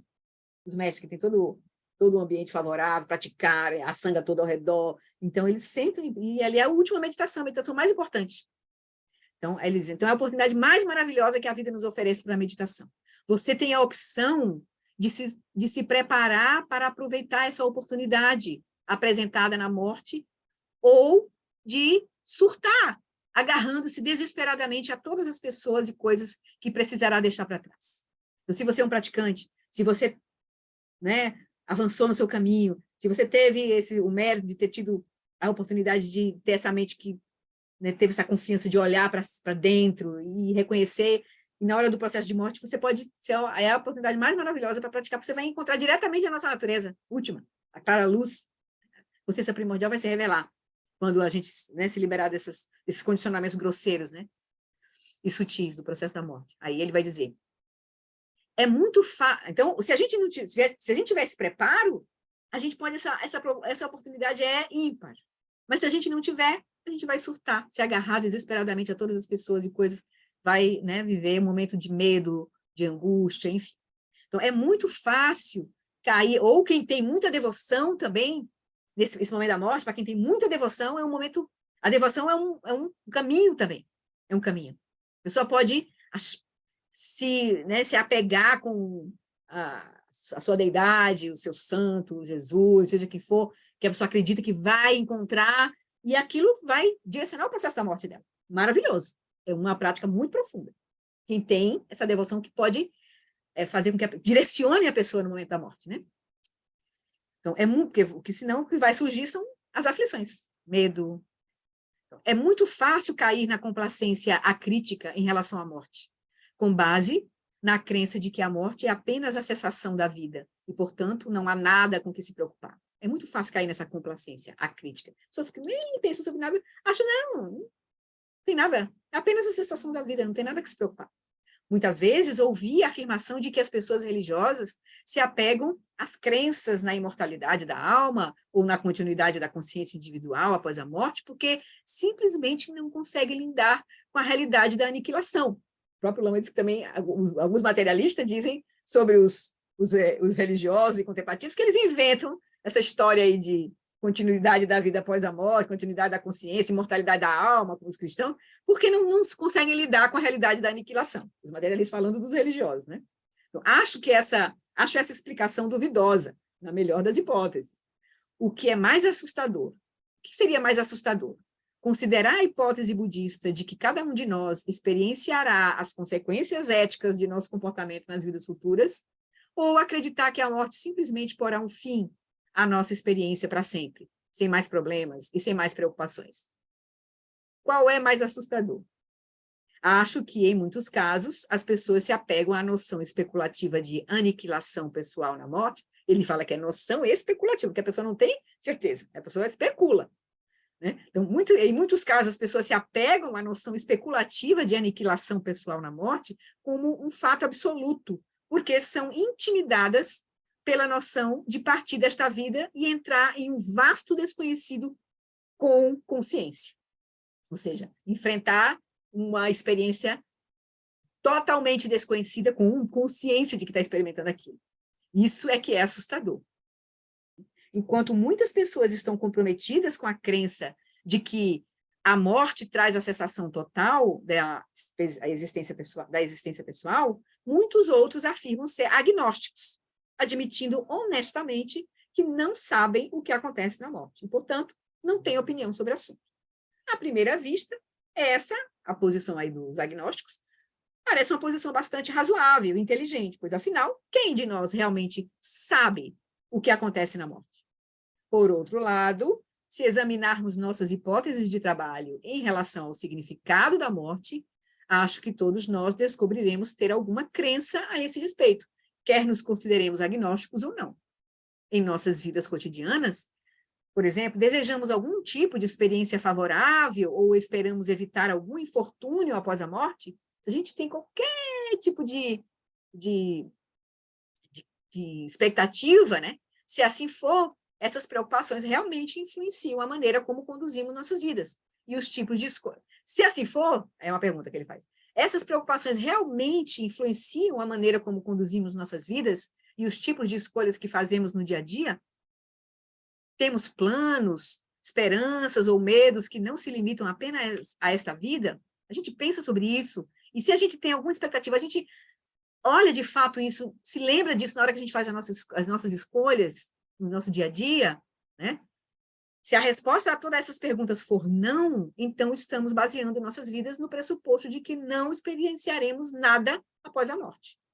Mesmo se dissermos que acreditamos na continuidade da consciência após a morte, se todos os nossos desejos e preocupações estiverem restritos a esta vida, ainda estamos usando a hipótese de trabalho de que não experienciaremos nada após a morte, mesmo que a gente diga que acredite na continuidade da consciência.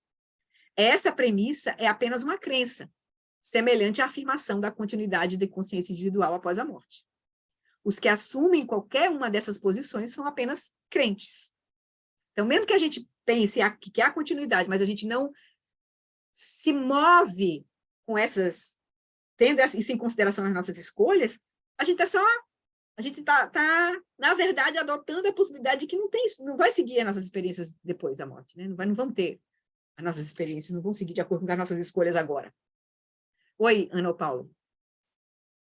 Sabe, Flori, foi interessante hoje, a gente estava fazendo com relação a justamente se a gente realmente acredita que as coisas vão depender das nossas ações, muitas coisas mudam para que as nossas ações sejam virtuosas, né? Então, eu estava com o Paulo fazendo a meditação e esqueci de desligar o telefone, né? E aí, quando estava começando a meditação lá, o telefone toca e atormentando, né? Aí eu fui, atendi o telefone, mas naquela hora eu estava assim, tão tranquila, me ligando naquilo que eu ia falar, porque era LBV, né? Pedindo doação, que eu detesto esse negócio de LBV, negócio de esses pedidos de doações. Aí eu fui assim, procurei ser bem gentil com ela, falando, olha que... Eu acho que ela ficou até com pena de mim, sabe? É interessante. E não mentiu, hein? E não menti. Eu acho que ela ficou até com pena de mim. Mas, assim, é como a gente levar uma vida, assim, pensar, estar desperto, realmente, muda a nossa atitude com relação... certeza. Com certeza. Que bom que você trazia essa sua experiência de hoje. Então, vamos seguir, que a gente vai... Eu quero terminar o capítulo, a gente vai voltar lá para o capítulo ainda. Ui, vamos lá. Sim, então ele está aqui falando, né? Veja como... Então, a gente precisa olhar de forma profunda para a gente apenas não está apenas sendo um crente, né? É só uma crença, mas a gente não está agindo de acordo com essas hipóteses de trabalho, né? Então, nós estamos...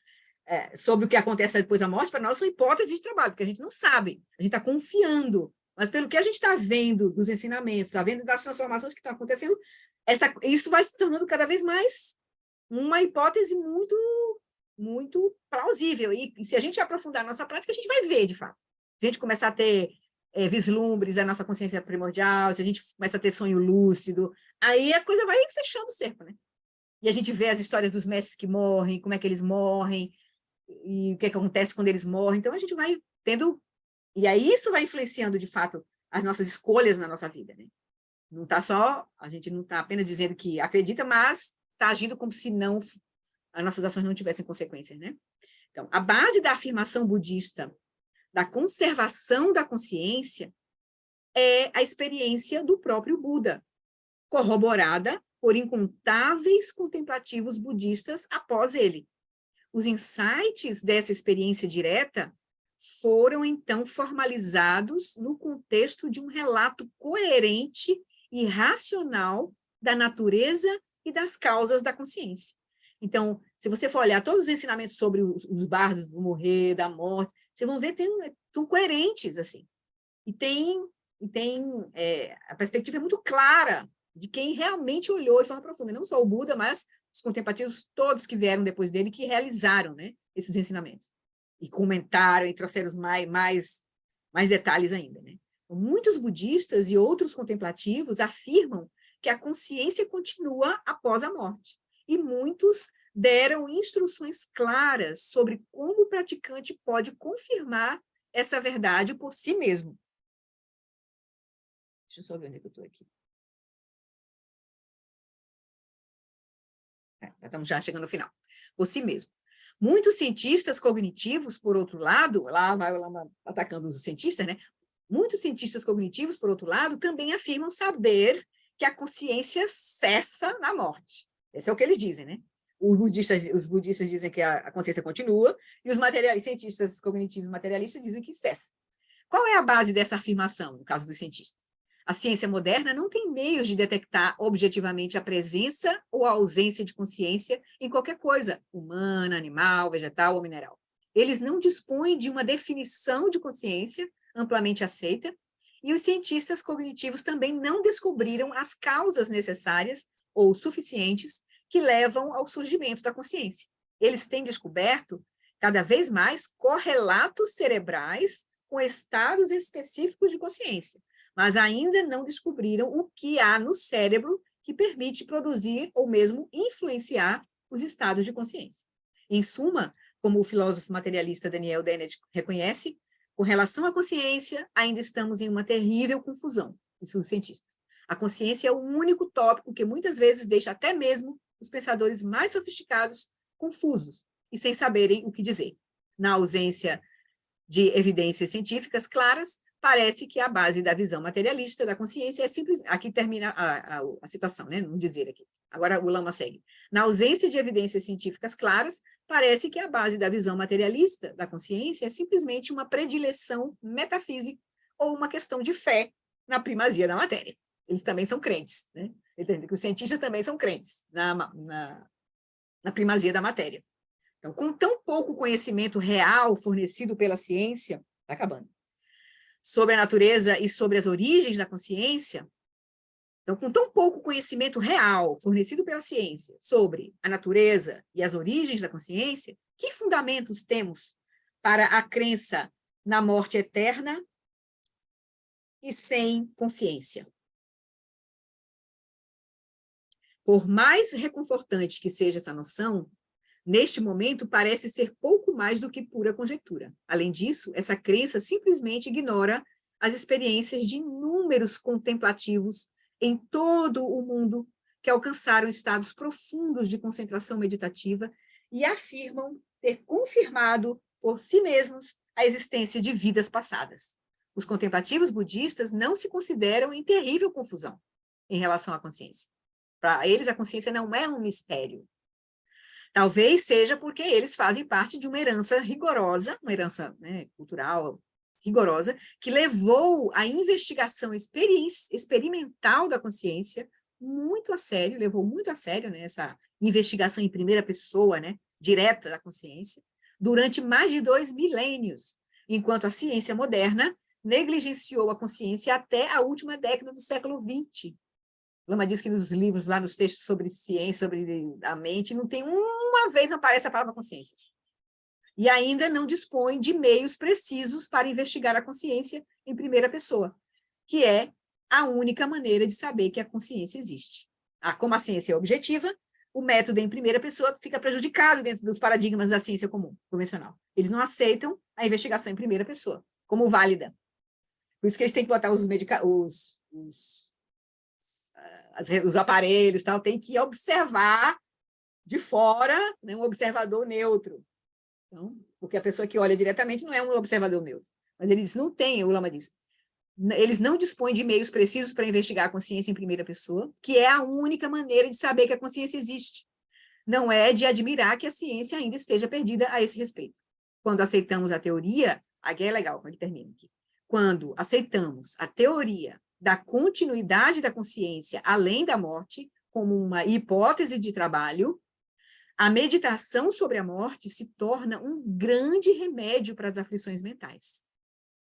Ou seja, contemplar a impermanência, a inevitabilidade da nossa morte, isso é um grande remédio para as nossas aflições mentais. É difícil ser arrogante quando você está ciente de que vai morrer. Os apegos perdem o brilho diante da morte. O Buda disse que a consciência da morte e da impermanência é o mais poderoso de todos os discernimentos para reorientar radicalmente nossa vida no caminho do Dharma.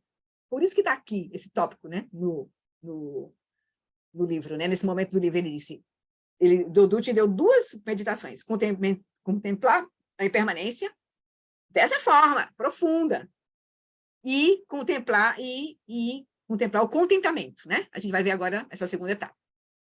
Aí ele diz, vamos lá, voltar para o nosso livrinho, para a gente terminar. Então, o primeiro é a meditação sobre impermanência, que a gente viu agora. O segundo tema que o Doducci sugere para a gente contemplar trazer a felicidade como caminho, é a meditação sobre o contentamento. Este pode fazer parte da meditação da bondade amorosa, por exemplo, então da meditação da vida humana preciosa.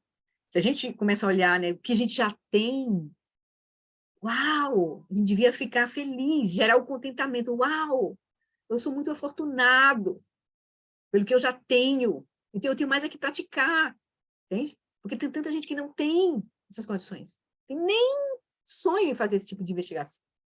Então, em seguida, podemos contemplar aquilo que buscamos de forma mais profunda. O que a gente está querendo mesmo para a nossa vida, né? Tem aquela contemplação que a gente fez quando a gente estudou Bondade Amorosa, separei aqui, né? Ele faz aquelas 3 perguntas. O que eu gostaria de receber do mundo para poder ter uma vida feliz, significativa e plena de realizações? Que tipo de pessoa eu quero me tornar? Quais são as qualidades pessoais que eu quero possuir? O que eu gostaria de oferecer ao mundo, àqueles ao meu redor e ao ambiente onde eu vivo? Que tipo de marca eu gostaria de deixar no mundo, como Marcelo estava dizendo agora há pouco, né? Nós precisamos de amor e compaixão, né? Então, é isso que a gente precisa refletir. Agora nós estamos sendo chamados a refletir. Nós vivemos tantas atrocidades ultimamente, Covid, agora a guerra, os nossos processos, né, de organização social sendo convulsionados, né? A democracia sendo atacada, vindo totalitarismos, então a gente está passando por convulsões assim, estão nos convidando a parar e olha aqui para onde a gente quer ir. O que, por exemplo, o novo governo está trazendo, com esse sentimento que uniu muitas pessoas, muitas diferentes correntes, o que eu sinto que está permeando, se a gente olhar assim nas pessoas falando, tem um sentimento verdadeiro nas pessoas, assim, de buscar, a gente não temos mais tempo a perder. O que a gente quer para a nossa vida? O que a gente quer para o nosso planeta? O que a gente quer, de fato? Eu sinto que está permeando algumas pessoas, sabe? Se você olhar assim, de forma, coração aberto, olhar para o que está acontecendo, a gente vê algumas pessoas com esse sentimento, de fato, querendo... Nós já vimos o que a gente pode fazer de confusão. Como a gente transforma isso? Então, nós estamos sendo chamados a isso agora. Como a gente fazer?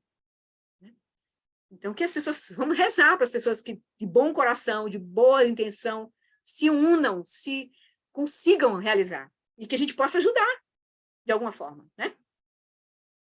Então, ele vai dizer, então, outro perigo da felicidade... desculpa, estava aqui, né? O segundo tema é o contentamento e o redirecionamento da nossa vida, né? Podemos contemplar aquilo que buscamos de forma mais profunda e passar, então, a refletir sobre o que realmente precisamos e sobre aquilo que já temos. Meditando dessa maneira sobre tudo aquilo que desejamos, acabaremos descobrindo que temos mais em nossas vidas do que pensávamos. Isso é vida humana preciosa, é olhar isso. Poxa, uau! Eu já tenho todas as condições para praticar, tenho mais aqui para praticar. Como o Druptin diz, a razão pela qual o contentamento é tão importante é que a falta dele pode bloquear a nossa prática espiritual. Além de fazer gerar, como o Geshe-Pende fala, né?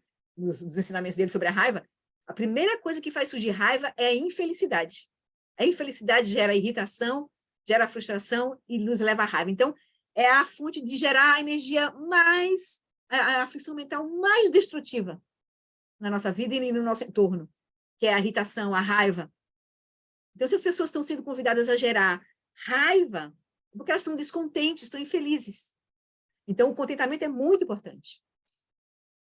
Então, o descontentamento pode nos tornar tão inquietos que não teremos vontade de praticar o Dharma.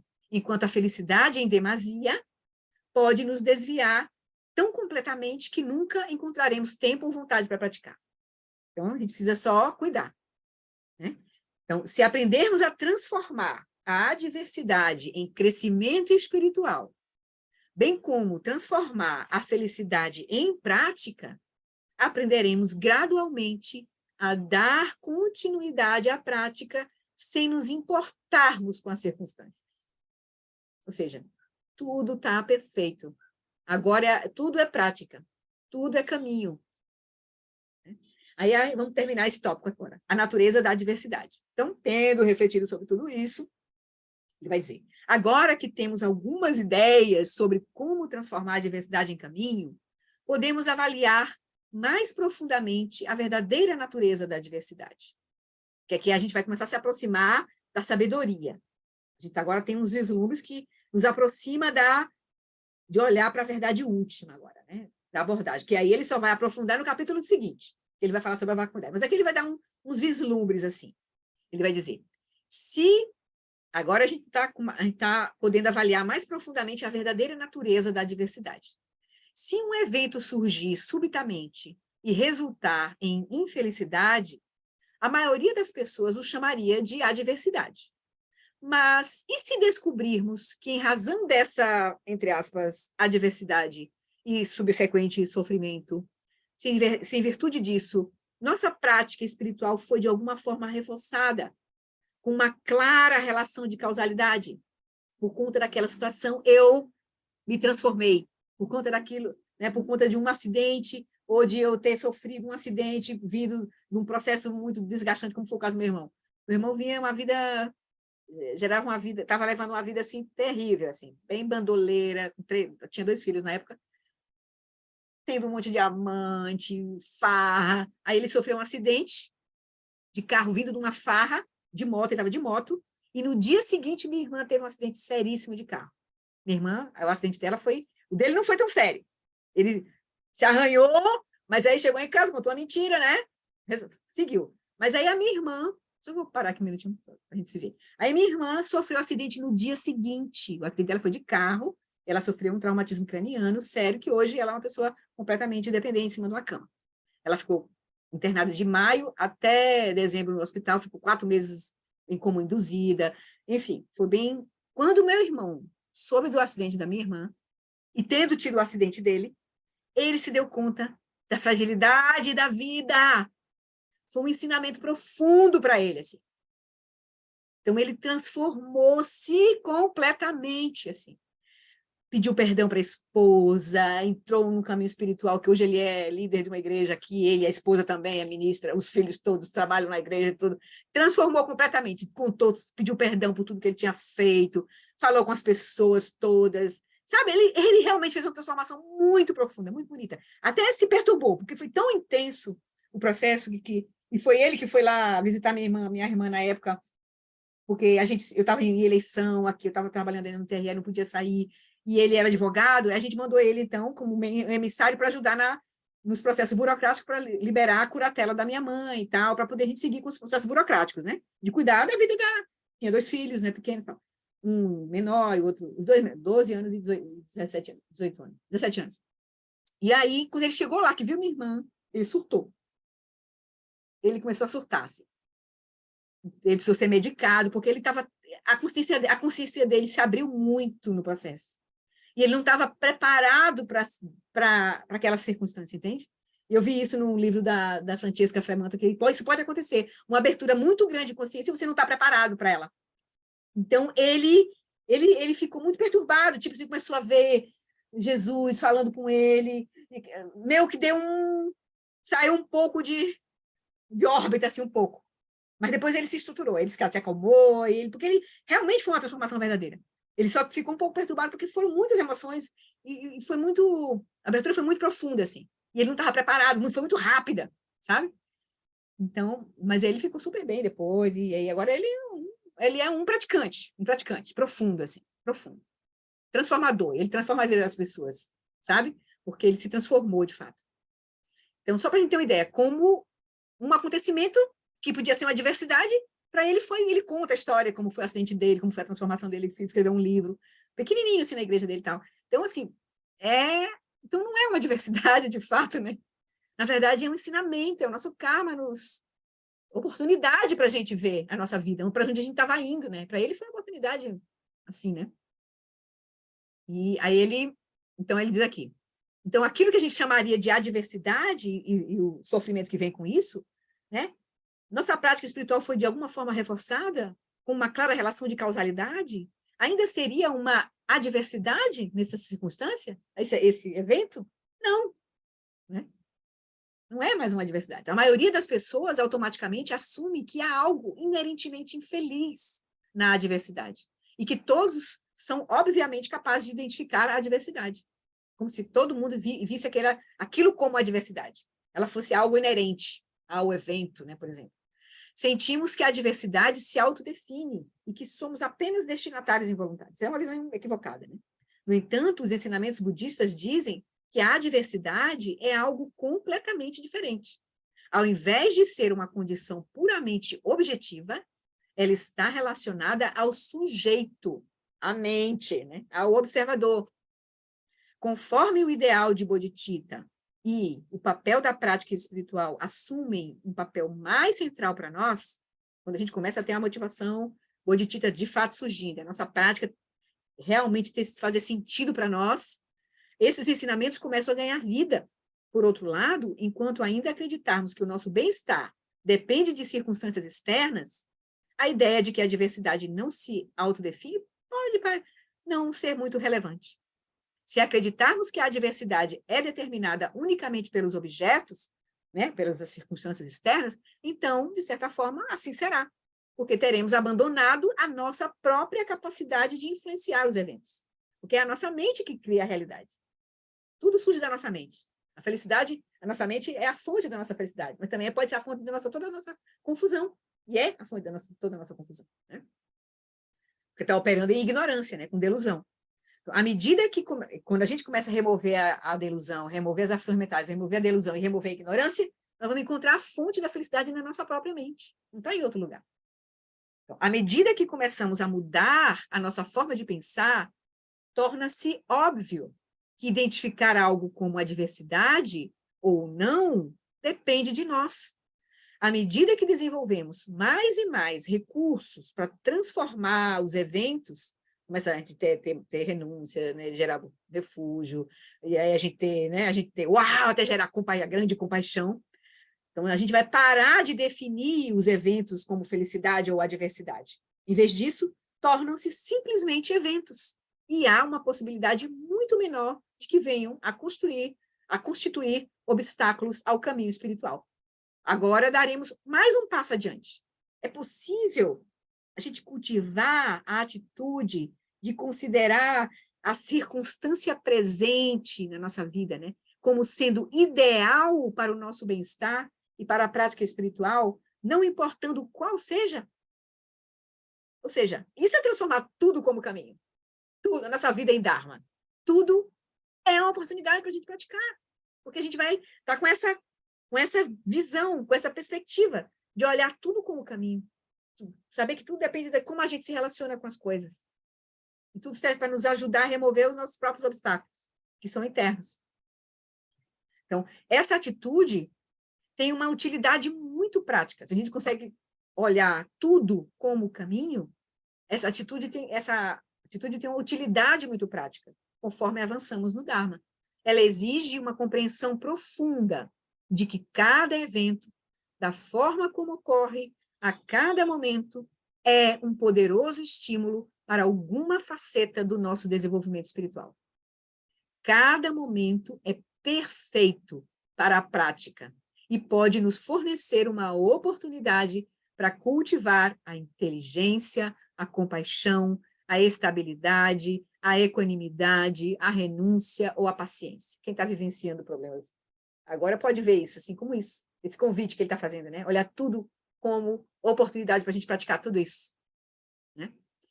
Psicologicamente, essa é uma postura totalmente otimista frente à vida, na medida em que exercita a nossa energia, inteligência e entusiasmo para transformar nossas vidas de uma forma plenamente virtuosa. Espiritualmente, essa atitude pode ser extremamente útil para acessarmos o poder transformador da nossa natureza búdica. Nos prepara para enfrentar qualquer coisa, mas principalmente reconhecer a nossa verdadeira natureza no momento da nossa morte, que a gente vai passar por esse processo. Essa é a nossa prática última, mais importante. É a prova final, o Alan gosta de dizer. Essas outras são provas intermediárias, mas a prova final é o momento da morte. Porque ela vai determinar se a gente continua praticando, não continua praticando, se a gente gera mais confusão, ou, né, ou se a gente se torna um Buda. A gente pode se tornar um Buda no momento da nossa morte, inclusive, se a gente não se tornou ainda. Pois, terminamos este capítulo maravilhoso. Veja como a contemplação da impermanência é poderosa, né? Poderosa, sim. Poderosa, poderosa. Aí convido vocês a olhar esse tópico sobre impermanência, porque ele vai explicar sobre o processo da morte. Dê uma olhadinha lá, ele vai trazer os detalhes assim, de forma sucinta, a gente tem uma noção, assim. Porque tem ensinamentos profundos sobre, por exemplo, o livro da Francesca, que a gente leu aquele capítulo sobre, que eu transcrevi aquele capítulo sobre os três kayas, né, os três níveis, né, o Dharmakaya, o Korva. Ela fala, esse livro é sobre ensinamentos sobre a morte, é o Bardo da Morte, o livro tibetano do Ver do Morrer. Então, tem o livro do Chogyal Rinpoche, tem muitos ensinamentos do Dalai Lama, o Conselho sobre a Morte. Então, a gente tem muitos ensinamentos sobre esse bardo, mas a gente não consegue nem meditar, nem fazer a nossa tarefinha no bardo da vida. Depois tem o bardo do sonho ainda, e para ter mais proficiência no bardo da morte, né? Ficar mais preparado. Bem rapidinho, Roberto, para a gente encerrar, porque eu já puxei você. É rápido. Eu acho que o desafio que a gente tem é a gente descobrir, nesse exato momento, o que a gente tem além dos impulsos kármicos. Porque os impulsos kármicos é que levam a desejo e aversão. Isso. Então, a gente tem que olhar para a nossa consciência, os três animais. Então, porque isso já tem agora, entendeu? Não vai precisar da nossa morte para que isso apareça. Isso. E se a gente não estiver preparado, a nossa morte vai ser só impulso kármico. Isso. Aí, se a gente tiver um karma, a gente vai ter um renascimento melhor dele. Se o karma for ruim, a gente vai... Mas então, a gente tem que começar aquela, né, cultivar ações virtuosas, não cultivar ações não virtuosas. O Buda traz o caminhozinho, né? Aí olhar para cultivar a nossa mente, aí olhar as aflições mentais como aflições mentais, olhar os eventos como aparências. Esse é o caminho. Aí a gente vai começar a chegar próximo, dissolver a nossa mente grosseira, encontrar a consciência substrato, e aí, quiçá, a gente vislumbrar a nossa consciência primordial. Olha, não, a gente vai ter um primeiro ainda, esse próximo capítulo é um passo muito importante. Contemplar sobre a natureza da vacuidade. É o próximo capítulo. É muito importante o ensinamento sobre a vacuidade. Então, sobre Madhyamika, o caminho do meio, a gente olhar de forma profunda, não só a natureza da impermanência, porque a impermanência, na verdade, essa contemplação da impermanência é um degrau para nos aproximar da compreensão da natureza da origem independente de todos os fenômenos e, por consequência, a gente compreender a vacuidade, entende? São degraus de compreensão. Então, compreender profundamente a impermanência nos leva a compreender profundamente a originação dependente, que nos leva a compreender a natureza da vacuidade. É isso. Mas, então, esse é um passo muito importante. E as nossas práticas... E, Flori, isso chegar a nível de energia. Sim, porque uma coisa é a gente ter uma compreensão intelectual do processo e tal. Sim, a outra coisa é você realmente, entendeu? Quando a coisa... Você realmente, em energia, é o que chama Dharma de realização, né? Você realmente realizou e aquilo não é mais conceitual. Isso. É como se você tivesse dado game over no jogo. Mas esse vislumbre, o Roberto, isso se dá em pequenos vislumbres. A gente vai furar isso em pequenos instrumentos. Por exemplo, quando a gente estiver reconhecendo, por exemplo, agora, a Ana reconheceu o processo de atendimento lá poderia ter vindo uma raiva ali, ele reconheceu a raiva como raiva, reconheceu o apego como apego, isso já é, nós estamos entrando diretamente na realidade, na compreensão da realidade. São esses pequenos vislumbres. Então, a nossa prática de parar e olhar para a nossa mente, de fato, está presente, está completamente presente ao nosso corpo, ver o corpo como corpo. As 4 aplicações da atenção plena são muito importantes para esse processo. Olhar o corpo como corpo, os sentimentos como sentimentos, os processos mentais como processos mentais e os fenômenos como fenômenos. Isso é descortinar diretamente a natureza da realidade. Essa é a prática não conceitual da vacuidade. Não tem outro caminho. Não tem outro caminho. Entende? É verdade. O intelecto vai nos ajudar a remover vários pressupostos, abrir compreensão, liberar várias coisas que nos impedem até de fazer a prática, por exemplo. Vai abrir caminho para a gente fazer a prática. E o próprio intelecto pode ajudar, não só a Shamatha, mas ele pode ajudar também a você ganhar um segundo. Eu também, quando eu ligo alguém de telemarketing, eu penso comigo, pô, uma oportunidade de prática. Aí eu explico para o vendedor de que, olha, você vai oferecer, no fim eu vou dizer não, mas tudo bem, se você é como se fosse um psicólogo. Se você quiser ouvir, você vai perder o tempo, tá? Mas eu ouço. Aí às vezes fala, não, muito obrigado e tal. Então tá. Pois é. Porque, entendeu? Mas isso você ganha um segundo, pelo menos, porque a gente é muito condicionado, né? A vida é condicionada, inclusive, para sobreviver. Porque o corpo de qualquer ser senciente, ele já é programado para fazer muita coisa que a gente chama de intuição. Basta alguém chegar na tua frente com um revólver assim, te ameaçando, o que vai fazer? Vai correr, vai gritar, vai fazer qualquer coisa. Vai defender, né?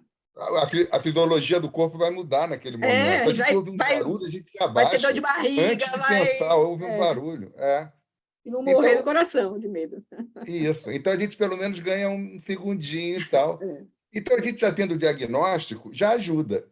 Mas a gente eu pelo menos, né? Sair do binômio esperança e medo não é muito fácil. Shamatha Vipassana, nossa prática. Shamatha Vipassana, não tem outra. É porque a gente até tem esperança de se iluminar. Isso é esperança ainda. Né? Sem chama, como o Lama diz, sem Shamatha Vipassana, sem chance. Porque a gente tem que ver diretamente. Pois é. Se tudo der errado, pelo menos que a gente tenha a aspiração de não ter raiva nem ódio. Porque se tudo deu errado, olha, a gente não conseguiu despertar, aí terra pura também não deu, aí a coisa vai piorando, né? Mas aí você também, até aquele renascimento auspicioso para continuar o Dharma ainda não está muito garantido, mas se a gente aspirar a não ter raiva e ódio, a gente, pelo menos, se for para o inferno, vai durar pouco.